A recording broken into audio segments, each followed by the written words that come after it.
Jadi sebenarnya warga negara Amerika Serikat sendiri juga masih banyak yang mengecam tindakan dari Joe Biden yang sampai saat ini masih bersekutu dengan Israel ya. Dan yang disayangkan juga sebenarnya banyak negara-negara tetangga yang sampai saat ini masih diam, belum memberikan stance seperti Yordania, Betul, ada Arab Saudi juga, Mesir pun juga sebenarnya masih belum memberikan ya. Betul, itu yang didesak oleh para warga dunia ya. Mereka yang paling dekat tetangganya, tapi bagaimana mungkin seolah-olah malah mereka kurang keras dalam menyuarakan perjuangan kemerdekaan terhadap Palestina tersebut. Bahkan kemarin juga sempat ada info Arab Saudi ini katanya menghapus Palestina dari petanya. Memang sempat ada simpang siur itu ya.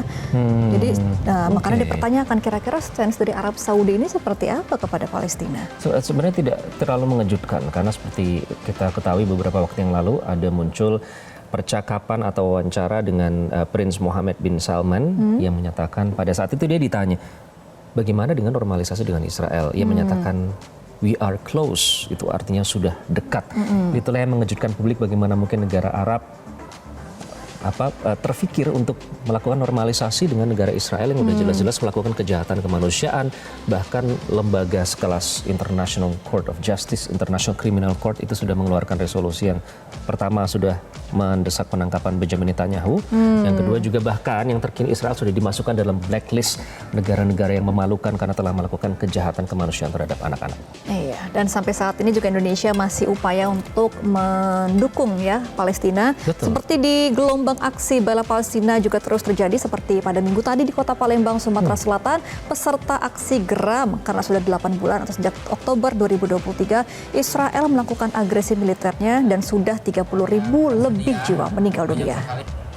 Ya, ini adalah aksi bela Palestina yang terjadi di Palembang dan juga beberapa daerah lain karena seperti diketahui di akhir pekan biasanya aksi membela Palestina ini dilakukan mulai pagi hari ya. Kalau di Indonesia juga sempat kemarin di depan Kedutaan Besar Amerika Serikat di Indonesia.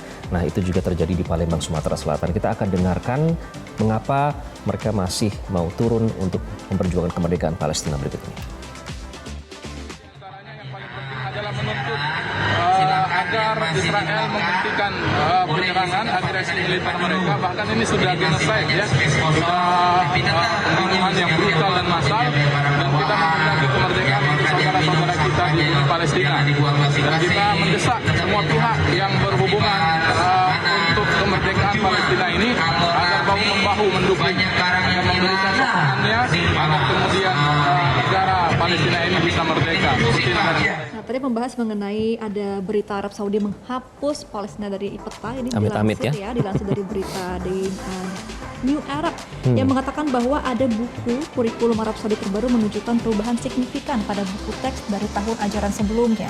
Bahkan terlihat tidak ada negara Palestina di peta buku tersebut gitu. Oke, itu yang mengkhawatirkan ya. Jangan sampai itu terjadi, God forbid atau amit-amit. Ya, kita nantikan apakah Dewan Keamanan PBB akan segera melangsungkan sidang darurat seperti permintaan dari Presiden Palestina Mahmud Abbas. Yang jelas tentu saja kita berdoa tidak ada lagi jatuh korban di Palestina.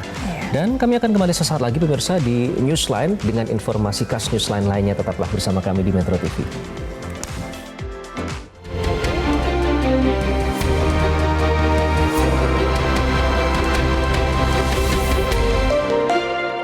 Jelajahi cara baru mendapatkan informasi. Download Metro TV Extend sekarang.